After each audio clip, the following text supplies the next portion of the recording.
वर्तमान समय में वन नेशन वन इलेक्शन की बातें हो रही हैं और वन नेशन वन इलेक्शन पे लेकर के कई लोग विवाद का ठीकरा भी फोड़ने पे उतारू हैं। 1967 के पहले जितने भी 1967 तक जो चुनाव होते थे वो एक देश एक चुनाव, है ना, कि संदर्भ पे ही होते थे, उसी के आधार पे होते थे। और उसमें कांग्रेस की सरकार थी। कांग्रेस की सरकार के ये तर्क था कि एक साथ चुनाव कराने से संपदा बचती है और बार बार, है ना, अड़ंगा नहीं लगता विकास कार्य की योजनाओं में। कुछ लोगों को लगता है कि विपक्ष का तर्क है कि एक साथ चुनाव होने से सरकार तानाशाह हो जाएगी, 5 साल के लिए तुम्हें जनादेश मिल ही गया।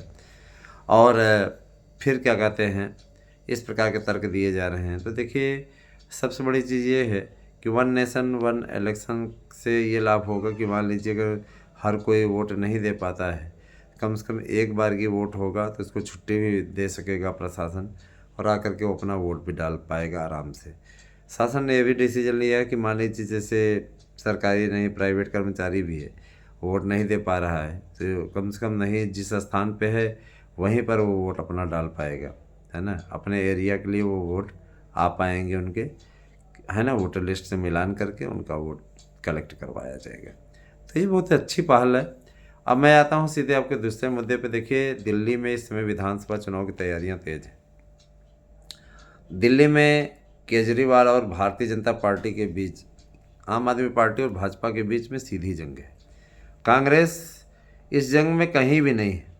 इसके पीछे रीज़न है कांग्रेस का वोट, खिसकता वोट बैंक। आज कांग्रेस का वोट बैंक 1.5% पे आकर के ठहर गया है और माना यह जा रहा है कि कांग्रेस को इस बार सभी 70 सीटों पर जमानत जब्त होने जैसी स्थिति का सामना करना पड़ेगा, जो कि अपने आप में उसके लिए बेहद शर्मिंदगी की बात होगी।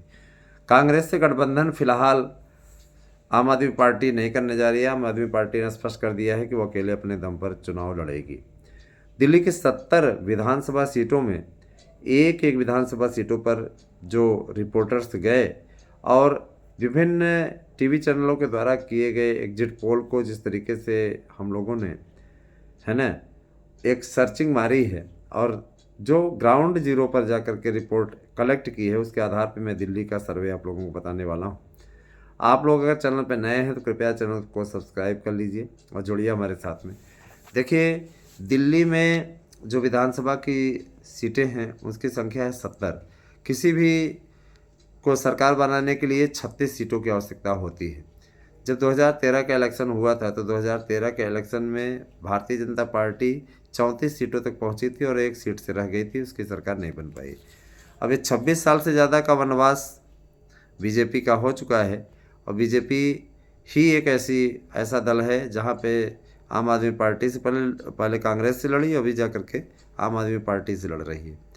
15 साल तक लगातार शासन करने वाली कांग्रेस आज वहाँ अपने वजूद से लड़ रही है। जाहिर सी बात है, ग्राउंड जीरो पे पहुँचा गया तो वहाँ पे जानकारी मिली कि देखिए आने वाली दिल्ली विधानसभा सीटों, दिल्ली विधानसभा में जो सीटें हैं 70, उनमें कड़ा मुकाबला होने जा रहा है।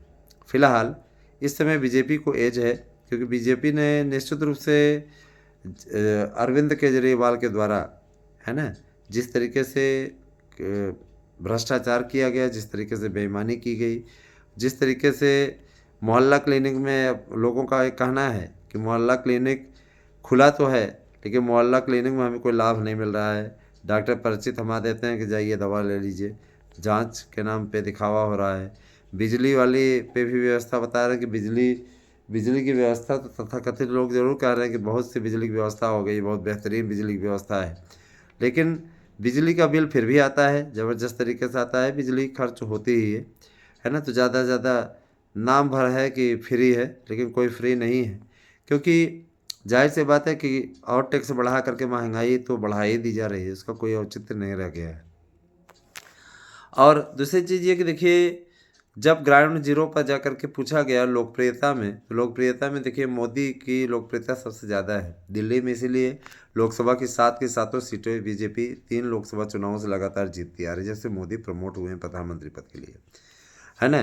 तो विधानसभा स्तर से देखा गया तो विधानसभा स्तर में सबसे बड़ी चीज़ ये कि इनके द्वारा अच्छा लीडरशिप को नहीं दिया जा रहा है। लीडरशिप की कमजोरी इनको थोड़ा सा नुकसान पहुंचा रही है ना। अगर एक मजबूत लीडरशिप दे दी जाए, जैसे सुषमा स्वराज की लड़की है बांसुरी स्वराज, अगर उनको ये अवसर दे दिया जाए तो ये अच्छा कर सकती है। स्मृति ईरानी को लॉन्च करना इनके लिए मुश्किल हो सकता है।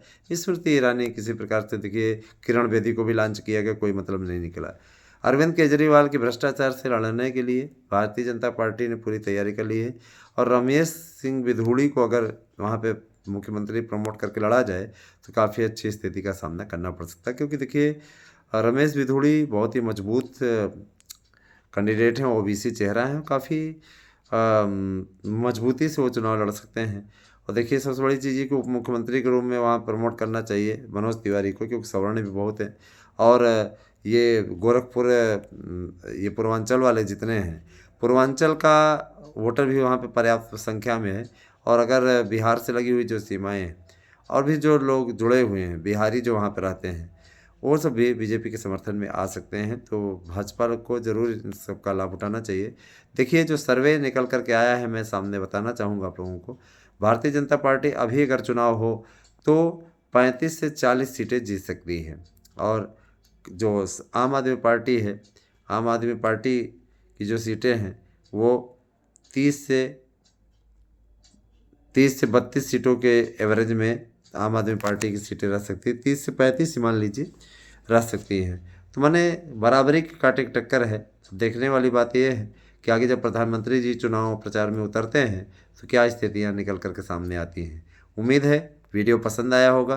तो इतना ज़रूर जान लीजिए कि इस बार कांटे की टक्कर है। इतना आसान अरविंद केजरीवाल के लिए नहीं होने वाला है। बड़े बड़े नेता चुनाव लड़ने के लिए तैयार हैं, मीनाक्षी लेखी से लेकर के मनोज तिवारी तक सब तैयार हैं कि हम मुकाबला करने को तैयार हैं। और मज़े की बात यह है कि आने वाला विधानसभा चुनाव बहुत दिलचस्प होने वाला है। बने रहे हमारे साथ में। आप लोगों को हम इसी प्रकार से विभिन्न विधानसभा चुनावों के बारे में अवगत कराते रहेंगे, और समय समय पे जो सर्वे आएंगे उससे आप लोगों को मैं सूचित कराता रहूँगा। जल्द ही ग्राउंड जीरो पे जा करके आप लोगों से बातचीत भी कराऊँगा। बहुत बहुत धन्यवाद दोस्तों। Thank you.